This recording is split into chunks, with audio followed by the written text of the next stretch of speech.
منبر نور پر جلوہ بار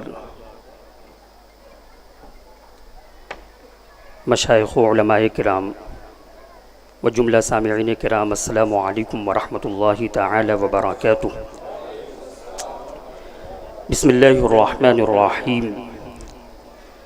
الحمد للہ رب العالمین، والصلاة والسلام علی اشرف الانبیاء والمرسلین، سیدنا محمد وآلہ واصحابہ واتباعہ اجمعین الی یوم الدین، اما بعد فاعوذ باللہ من الشیطان الرجیم، بسم اللہ الرحمن الرحیم، یرفع اللہ الذین آمنوا منکم والذین اوتوا العلم درجات، صدق اللہ مولانا العظیم وبلغنا رسولہ النبی الامین المکین الکریم، ونحن على ذلك من الشاهدين والشاكرين والحمد لله رب العالمين۔ إن الله وملائكته يصلون على النبي يا أيها الذين آمنوا صلوا عليه وسلموا تسليما، اللهم صل على سيدنا ومولانا محمد وعلى آل سيدنا ومولانا محمد وبارك وسلم صلاة وسلاما عليك يا رسول الله صلی اللہ تعالی علیہ وسلم۔ حاضرین کرام، احاطہ نور میں کرونا وائرس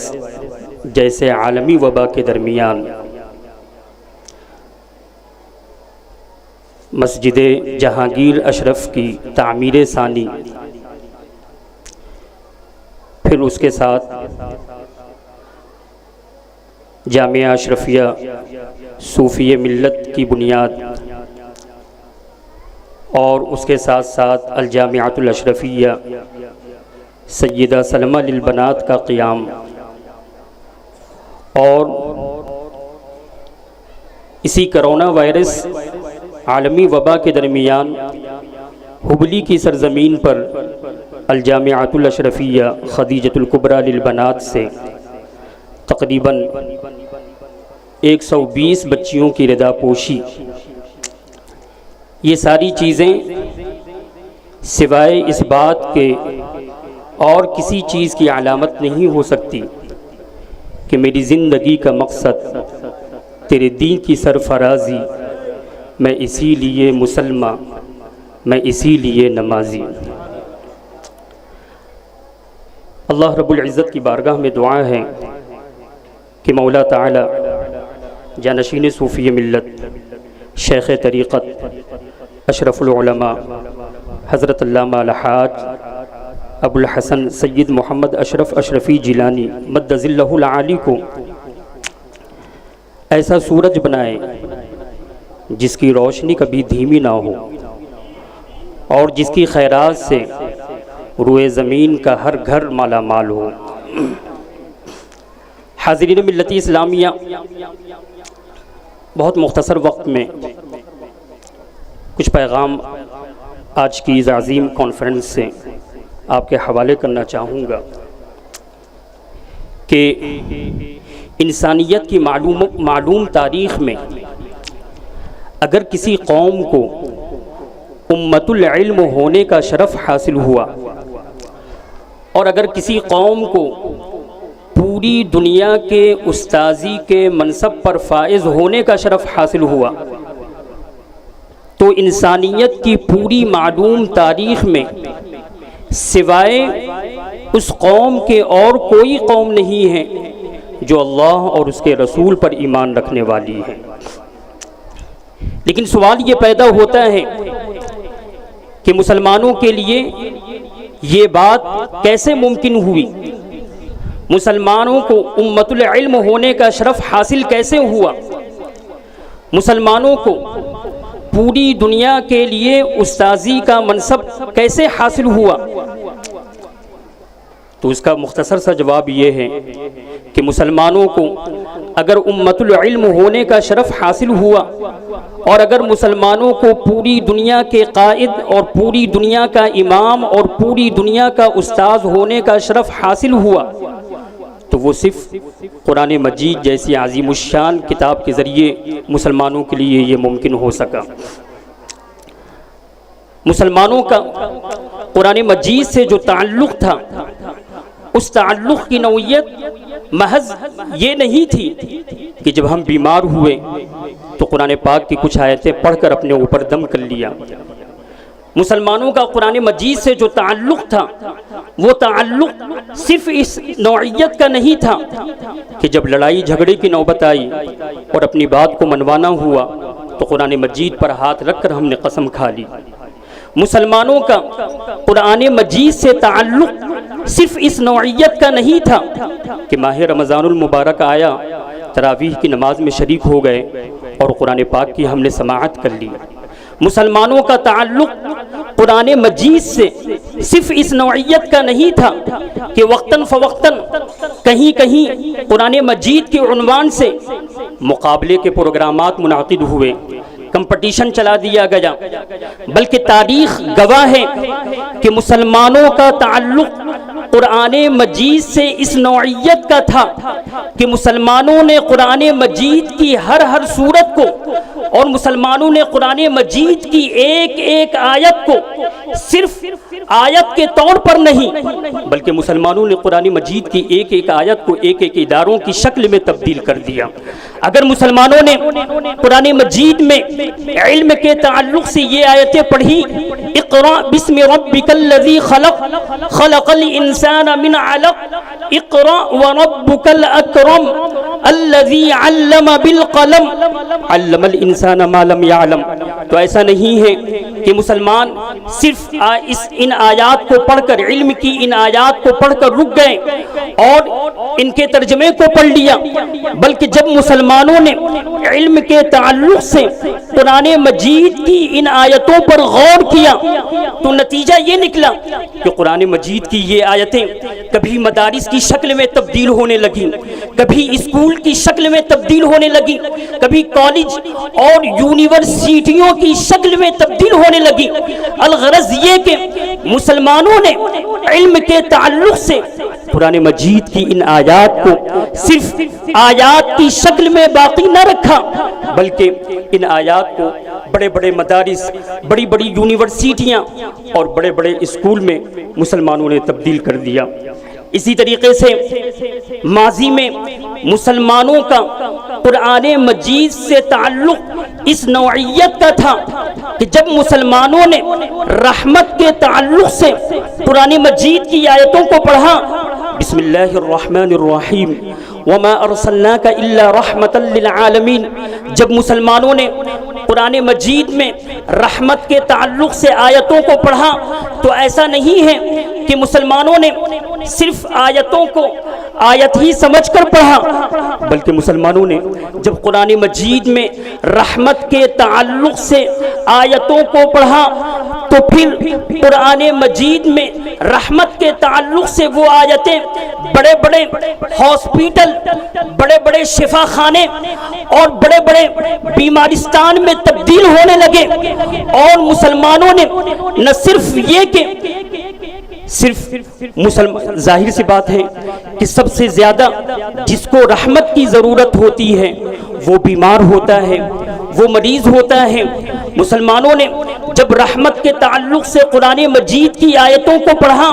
تو انہوں نے ان آیتوں کو شفا خانوں میں تبدیل کر دیا، بیمارستان میں تبدیل کر دیا، بڑے بڑے ہاسپیٹل میں تبدیل کر دیا، اور طب پر مسلمانوں نے ایسی ایسی تحقیقات اور ایسی ایسی معلومات اکٹھا فرمایا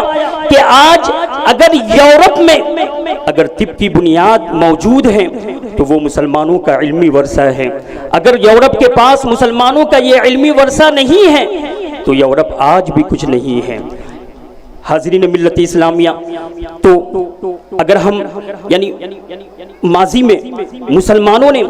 قرآن مجید کا مطالعہ کس طریقے سے کیا اور ماضی میں مسلمانوں کا قرآن مجید سے تعلق کس نوعیت کا تھا، اگر ہم اس پر بات کریں تو گھنٹوں گفتگو ہو سکتی ہے۔ مقصد تاریخ بیان کرنا نہیں ہے، بلکہ مقصد صرف اتنا ہے کہ آج ہم جن فتنوں کے دور سے گزر رہے ہیں اور آج ہمارے سامنے جو چیلنجز ہیں، یہ فتنے ہر گزرتے دن کے ساتھ مزید گہرے ہوتے چلے جائیں گے۔ رسول اللہ صلی اللہ تعالی علیہ وسلم اپنے وصال سے کچھ روز قبل جنت البقیع تشریف لے گئے اور آپ نے اہل قبور کو مخاطب ہو کر فرمایا کہ اے قبر میں سونے والوں، تم لوگ بہت مزے میں ہو، بہت آرام میں ہو، اس لیے کہ فتنے رات کی تہ بتہ تاریکیوں کی طرح ہماری طرف بڑھے چلے آ رہے ہیں، اور یہ فتنے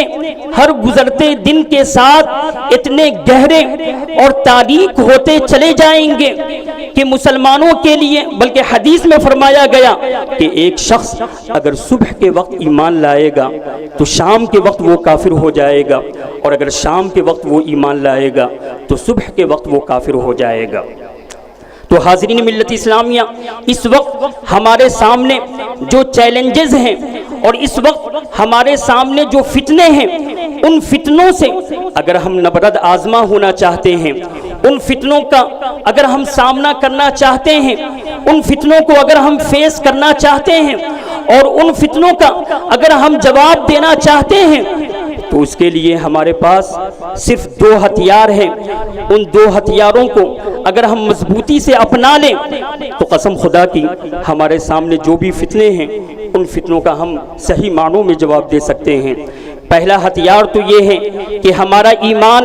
انتہائی غیر متزلزل اور انتہائی مضبوط اور انتہائی مستحکم اور انتہائی ٹھوس ہونا چاہیے، اور ایسا ایمان ہونا چاہیے جیسے تاریخ میں حضرت حذیفہ سہمی رضی اللہ تعالی عنہ کا ایمان ہمیں نظر آتا ہے کہ جب بادشاہ روم نے حضرت حذیفہ سہمی رضی اللہ تعالی عنہ کو گرفتار کر لیا تو ان کے سامنے یہ پیشکش رکھی گئی کہ اگر تم نے نصرانی مذہب قبول کر لیا تو تمہیں روم میں اچھے مقام پر فائز کر دیا جائے گا۔ حضرت حذیفہ سہمی رضی اللہ تعالی عنہ نے جواب دیا کہ اگر زمین و آسمان کے سارے خزانے تم اس حذیفہ کے قدم پر رکھ دو مگر وہ اپنی ایمان سے ایک قدم ہٹنے والا نہیں ہے۔ شاہ روم نے اپنے درباریوں کو حکم دیا کہ ایک روم آراستہ کیا جائے اور حذیفہ سہمی کو اس روم میں بند کر دیا جائے۔ الغرض یہ کہ ایک روم آراستہ کیا گیا اور حضرت حذیفہ سہمی رضی اللہ تعالی عنہ کو اس روم میں مقید کر دیا گیا، اور ساتھ ہی ساتھ روم کی جو سب سے خوبصورت نوجوان حسین عورت تھی، اس عورت کو حضرت حذیفہ سہمی رضی اللہ تعالی عنہ کے سامنے تنہا چھوڑ دیا گیا۔ ایک دن گزر گیا، 2 دن گزر گیا، 3 دن گزر گئے، وہ نوجوان اور حسین دوشیزہ یہ خواہش کرتی رہی کہ کاش ایک مرتبہ حذیفہ اپنی نگاہ اٹھا کر مجھے دیکھ لیتے، لیکن 3 دن گزر گئے۔ 3 دن گزر جانے کے بعد وہ لڑکی، وہ نوجوان اور دوشیزہ اور حسین لڑکی دروازے کو کھولتی ہے اور یہ چیختی ہوئی نکل جاتی ہے کہ کیا تم لوگوں نے مجھے کسی پتھر کے پاس بھیجا ہے یا کسی انسان کے پاس بھیجا ہے؟ حاضرین ملت اسلامیہ، اگر آج کے فتنوں سے ہم نبرد آزما ہونا چاہتے ہیں اور اگر آج کے فتنوں سے ہم مقابلہ کرنا چاہتے ہیں تو ہمیں اخلاق کا پتھر اپنے آپ کو بنانا پڑے گا کہ ہم اپنے عقیدے کے سامنے اور ہم اپنی ایمانیات کے سامنے اور ہم اپنے اخلاقیات کے سامنے زمینوں آسمان کی ساری دولت ہیچ ہیں، لیکن اس کے مقابلے میں ہم کبھی بھی اپنے ایمان کا سودا نہیں کریں گے۔ تو پہلی چیز مضبوط ایمان ضروری ہے، اور دوسری چیز علم کے بغیر ہم فتنوں کا مقابلہ نہیں کر سکتے ہیں۔ بس ایک جملہ کہہ کر ابن حزم اندلسی نے اندلس میں یہ کہا تھا کہ اے اندلس والوں سنو، اگر ہماری کسی بستی میں ایک بھی بچہ بھوک کی وجہ سے مر گیا تو کل یقیناً اللہ کی بارگاہ میں ہم سے اس کے بارے میں سوال ہوگا، اور اگر ہم اس کا جواب نہ دے سکیں تو یقیناً ہمیں عذاب میں مبتلا ہونا پڑے گا۔ ابن حزم اندلسی کا وہ قول تو کھانے کے تعلق سے تھا، لیکن آج ابن حزم اندلسی کے اس قول کو آپ کے سامنے اس پیغام کے ساتھ کہ آپ یہ مزاج بنا لیجئے، آپ یہ ذہن بنا لیجئے کہ ہماری بستی کا اور ہمارے محلے کا ایک بچہ بھی علم کے بغیر نہ رہے، اس لیے کہ ہماری بستی کا اگر ایک بچہ بھی علم کے بغیر رہ گیا تو کل یقیناً اللہ رب العزت کی بارگاہ میں اس بستی میں رہنے والے تمام لوگوں سے پوچھا جائے گا کہ تمہاری بستی میں یہ بچہ تھا، یہ بچہ علم کے بغیر کیسے رہ گیا۔